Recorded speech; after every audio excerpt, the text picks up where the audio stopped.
Hello my YouTube family, कैसे हैं आप सब लोग। Welcome my YouTube channel voice of Nilofar. तो चलिए आज की कहानी शुरू करते हैं। विधवा माँ आँखों में खटकती है। भगवान के नाम पर कुछ दे दे बेटी, 2 दिन से कुछ नहीं खाया है। विभा की नज़र उस बूढ़ी अम्मा पर पड़ी तो वो सिहर गई। इस उम्र में भी इनको भीख मांगनी पड़ रही है। वो अपना पर्स खोलती कि इससे पहले ही ट्रेन चल पड़ी। लोकल ट्रेन से वो रोज़ इसी रास्ते से अपने ऑफिस जाती है। यूँ तो स्टेशन पर काफ़ी भीख मांगने वाले रहते हैं, पर इस बूढ़ी अम्मा को देखकर उसे विश्वास नहीं होता था कि ये भिखारिन है। पर जब भूख बर्दाश्त ना हो और पास में खाने के लिए ही ना हो तो कोई दूसरा चारा नज़र नहीं आता है। विभा पूरे रास्ते उस बूढ़ी अम्मा के बारे में सोचती रहती और दिन भर ऑफिस में पूरा हो गया। शाम को जब वो लौटी तो स्टेशन पर फिर से वो दिखाई दी। विभा उनके पास गई तो उनकी आंखें बुझी हुई थी। यूँ लग रहा था कि जीने की कोई उम्मीद ही नहीं बची हो। बस जिंदगी काटनी है, इसलिए जीना है।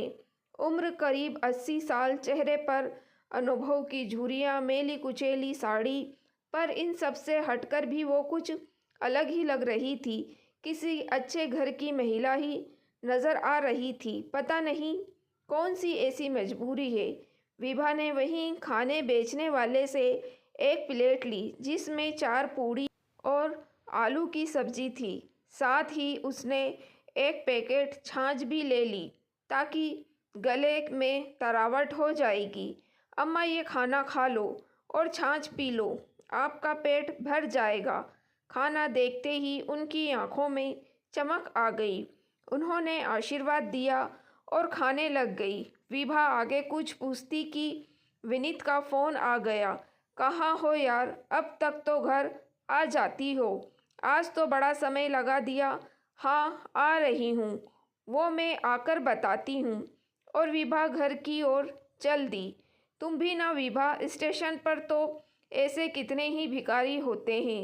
रोज कितनों को खाना बांटोगी, आज दोगी तो कल भी मांगेंगे। फिर इन लोगों को रोज़ मांगने की आदत हो जाती है। काम धंधा तो कुछ ये करते नहीं हैं, बस मुफ्त की रोटियां ही तोड़नी आती है। विनीत ने तेज स्वर में कहा। नहीं विनीत, ये आम भिखारिन की तरह नहीं थी, ज़रूर कोई मजबूरी हुई होगी।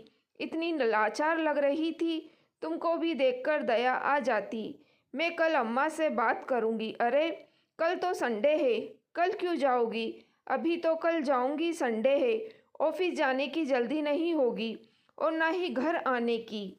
अगली सुबह विभा स्टेशन की ओर चल दी।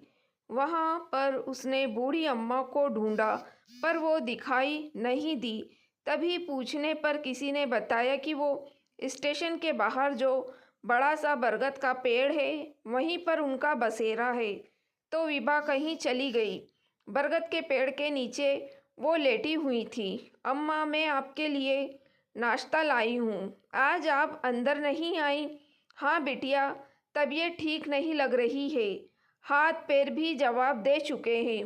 अब इस उम्र में कोई भी काम नहीं होता तो भीख मांगकर ही काम चला लेती हूँ। वैसे कभी कभी तेरे जैसे लोग भी आते हैं, मुफ्त में खाना दे जाते हैं। अम्मा, आप कब से भीख मांग रही हैं। विभा के सवाल को सुनकर वो हैरान रह गई और आंखों में आंसू बहने लगे। बिटिया, भीख मांगना मुझे पसंद नहीं है, पर क्या करूं, मजबूरी है। इस उम्र में हाथ पांव चलते नहीं हैं। पेट की आग बुझाने के लिए खुद भी जलना पड़ता है। कभी नहीं सोचा था कि मेरी भी ये स्थिति होगी। मैं तो स्टेशन पर भिखारियों को खुद भीख देती थी, खाना कपड़ा ज़रूरत का सामान बांटती थी। शहर के बीचों बीच हमारा बड़ा सा मकान था। मकान में नौकर चाकर थे, किसी रानी से मैं कम नहीं थी। घर पर दादी सास का हुक्म चलता था। वो लाठी हाथ में लेकर सबकी बजाती थी। मजाल थी कि उनके हुक्म के बिना एक पत्ता भी हिल जाए। घर में खाने पीने की कोई कमी नहीं थी। हर आने जाने वाले का घर में पूरा सम्मान किया जाता था। नौकर, माली, धोबी, मुनीम सबको त्योहार पर अच्छे कपड़े और पैसे, मिठाई देते थे। जब मेरी गोद भराई हुई थी तो पूरा गांव जीमने आया था। देसी घी में पकवान बने थे। सबने बेटे का आशीर्वाद दिया और मुझे पहली संतान के रूप में सोहन मिला। सोहन की परवरिश में कोई कमी नहीं रही। 1.5 साल बाद ही रोहन हो गया। 2 बेटों की माँ बनने का जो गर्व था वो मेरे सिर पर चढ़कर बोल रहा था। मैं दादी सास और सास की प्यारी बहू थी जिसने खानदान को 2 वारिस दिए थे। हम हर त्योहार पर मंदिर और स्टेशन पर आकर भिखारियों और ज़रूरतमंद को कपड़े और खाना बांटते थे। मेरे दोनों बेटे बड़े होते रहे। पति विरासत से मिला व्यापार संभालते रहे। घर में साक्षात अन्नपूर्णा का वास था। दोनों बेटों की अच्छे से परवरिश हो रही थी, पर वो ज़्यादा धन देखकर बिगड़ने लगे थे। पढ़ाई से जी चुराकर गलत संगत में फंस गए थे। दोस्तों और यारों में पैसा लुटाने लगे थे। घर में उनको डांटा जाता था, पर मुझे सुनाया जाता था कि मैं माँ होकर बेटों का ध्यान नहीं रख पाती हूँ। दादी सात पोस्तों की चिंता करते करते चली गई और सास ससुर का संसार से मन उठ गया तो वो धार्मिक स्थल में जाकर रहने लगे। हमने समझाया कि दोनों की शादियाँ तो कर जाओ, पर वो बोले जब पोत बहू आए तो मुंह दिखाने आ जाना। अब इतने बड़े घर में हम 4 लोग रह गए थे। अब पहले की तरह घर में कोई आता जाता नहीं था। बड़े बेटे हो गए तो उनकी शादी की चिंता होने लगी। घर का व्यापार था, पर अकेले मेरे पति संभालते थे। सोचा था बेटे हैं तो व्यापार अच्छा चलेगा, पर बेटों को अपनी आवारागर्दी से ही फुर्सत नहीं मिल रही थी। गलत संगत में फंसकर जुए और शराब में धन लुटाए जा रहे थे, और जो लोग पति के साथ व्यापार में जुड़े थे वो भी छल कपट करके धन बना रहे थे। शादी की उम्र निकली जा रही थी। हमने तय किया कि शादी कर देते हैं, ताकि हो सकता है बेटे शादी के बाद सुधर जाए। परिवार का बड़ा नाम था। आखिर दोनों की शादी तय हो गई। एक साथ ही घर में 2 बहुएं आ गई। जब लग रहा था कि लक्ष्मी घर आई है तो घर की स्थिति सुधर जाएगी। गरीब घरों से बेटियां लाए थे, पर वो तो हमारे ही सिर पर चढ़ गई। इतना धन देखकर दोनों को लालच आ गया और फिजूल खर्च करने लगी। पहले तो हम बेटों से ही परेशान थे, पर अब बहुएं भी नक चढ़ी आ गई थी। वो भी अय्याशी में कम नहीं थी। महंगे कपड़े, जेवर खरीदने और सेठ सपाटे में लग गई थी। मेरे पति व्यापार में घर बार संभाल रही थी। दोनों देर तक उठती नहीं थी और रसोई में पैर नहीं रखती थी। मेरी हालत देखकर पति ने बेटों को कई बार समझाने की कोशिश की, पर वो समझे नहीं। ये चिंता करने लगे और एक दिन अचानक इनकी तबीयत बिगड़ गई और मुझे संसार में अकेला छोड़कर चले गए। इनके जाने के बाद भी बेटों की नींद नहीं खुली। 2 बच्चे हो गए, पर व्यापार संभाला नहीं गया और उसमें नुकसान होने लगा। एक दिन ऐसा आया कि कर्जदारों की भीड़ सर पर आकर खड़ी हो गई। दोनों बेटों को तब होश आया, पर अब तक सब कुछ नष्ट हो चुका था। अब घर में लड़ाई झगड़े शुरू हो गए। दोनों बहुएं रोज मायके जाने की धमकी देती और घर में भी पैसों की भारी तंगी हो गई थी। वो कहते हैं ना, विधवा माँ सबकी आंखों में खटकती है। मैं विधवा थी, कोई सहारा ना था, तो दोनों बेटे बहू कुछ भी सुना देते। मेरे खाने पीने में कटौती करने लगे थे। उन्हें लगता था कि अकेली इस माँ का बहुत खर्चा हो जाता है। अब रोज मुझे कोसा जाने लगा। मेरी वजह से दोनों कई ढंग से काम नहीं कर पा रहे थे। घर में विधवा हो तो बरकत भी कम होती है। यही सोचकर बहुओं भी मुझे ताने देने लगी थी। मुझे कुछ समझ नहीं आ रहा था कि मैं क्या करूं। एक दिन सोहन बोला, माँ आपको तीर्थ स्थल की यात्रा करवा लाता हूँ। हो सकता है कुछ पुण्य मिले और हमारे घर की स्थिति सुधर जाए। मैं भी खुश थी पर थोड़ी आकांक्षित भी। आखिर ऐसी गरीबी में तीर्थ यात्रा करवाने की क्या सूझी। फिर भगवान का ही फैसला मानकर मैं तैयार हो गई। जिस तीर्थ स्थल जाना था वहाँ से 2 स्टेशन पहले सोहन मेरे लिए पानी लेने को प्लेटफार्म पर उतरा था। पानी तो लाया नहीं और खुद भी नहीं आया। ट्रेन चलने लगी और मेरे पास 1 रुपया नहीं था। स्टेशन जाकर गाड़ी रुक गई। मैं नीचे उतरी और अपने बेटे को संभाल रही थी पर वो नहीं आया। स्टेशन पर ही सुबह से शाम हो गई। पास में पैसा नहीं था और भूख भी लग रही थी। कुछ नहीं सूझा। 1-2 दुकानदारों से अपनी आप बीती सुनाई पर किसी ने मुझे खाना नहीं दिया। मैंने कहा मुझे उधार दे दो, मेरा बेटा 1-2 दिन में लेने आ जाएगा। तो सब हंसने लगे। अम्मा तुम बहुत भोली हो, तुम्हारा बेटा अब कभी नहीं आएगा। वो तुम्हें यहाँ छोड़ गया है। तुम्हारे साथ रहना उसको भारी लग रहा था। मुझे विश्वास नहीं हुआ। 9 महीने जिस बेटे का भार उठाया, खून से सींचा, आज उन्हीं बेटों को माँ भारी लगने लगी थी। बस तब से बेटों का इंतज़ार करना छोड़ दिया है। अब तो यही स्टेशन पर भीख मांगकर गुजारा कर लेती हूँ और भगवान का नाम जप लेती हूँ।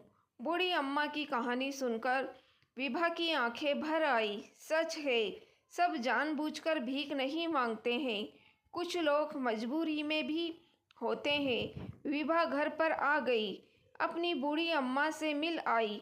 कोई कहानी सुना दी होगी। हाँ विनीत, ऐसी कहानी जो अंदर तक मन को झकझोर देती है। बेटों से माँ का भार न उठाया गया तो वे उन्हें स्टेशन पर छोड़कर चले गए।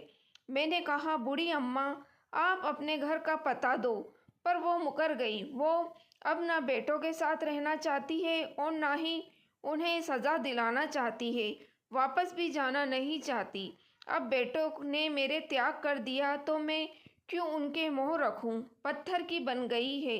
पर विनीत, मुझे अम्मा का इस तरह स्टेशन पर भीख मांगना अच्छा नहीं लगता है। हम उनके लिए कुछ नहीं कर सकते। विभा, हम क्या कर सकते हैं? हमारी अपनी नौकरियां हैं, अपनी बेटी है, उसकी जिम्मेदारी हमारी है कि हम उसे अच्छा जीवन दें।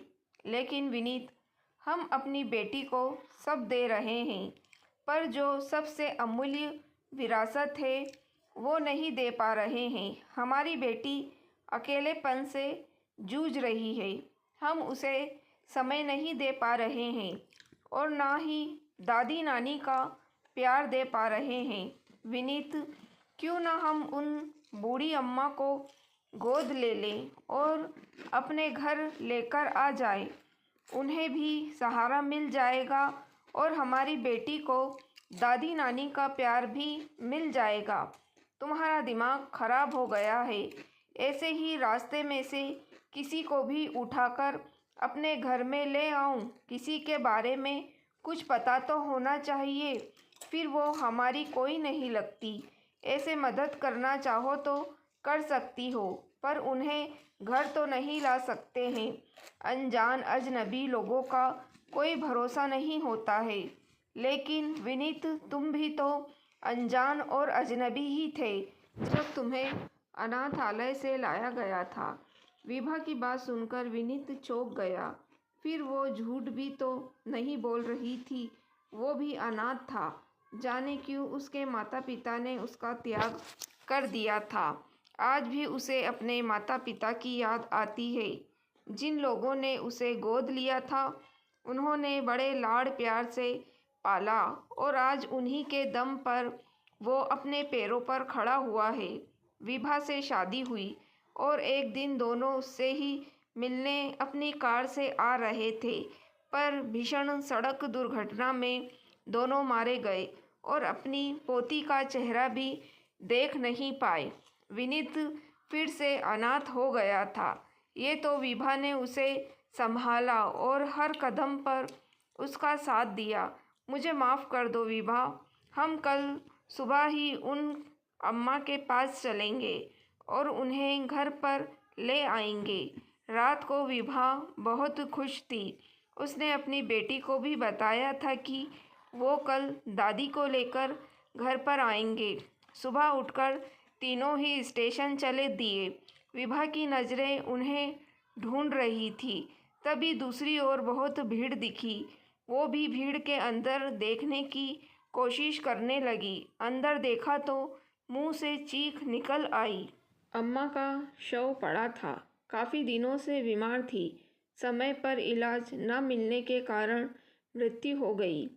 2 बेटों की मां भीख मांगने पर मजबूर हो गई थी और आज एक लावारिस की भांति स्टेशन पर पड़ी थी। विभा रोने लगी। बहुत मुश्किल से विनीत ने समझाया। लोग एक एक करके जाने लगे, पर विभा वहाँ से हिली नहीं। विनीत, हम अम्मा को अपने साथ नहीं रख पाए, पर सम्मान से इनका अंतिम संस्कार तो कर ही सकते हैं। इनके बेटों को तो खबर भी नहीं होगी कि आज उनकी माँ इस दुनिया से चली गई है। विनीत ने पुलिस वालों से परमिशन ली और सम्मान से अम्मा का अंतिम संस्कार कर दिया।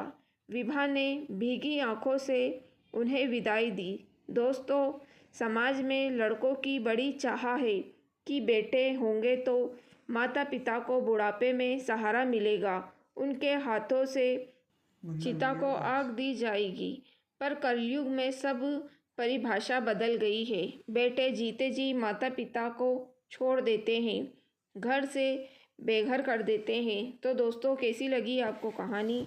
लाइक और कमेंट करके ज़रूर बताइएगा। मेरी वीडियो को शेयर करना ना भूलिएगा। मेरे चैनल वॉइस ऑफ नीलोफर को भी सब्सक्राइब ज़रूर कीजिएगा। Thank you for watching.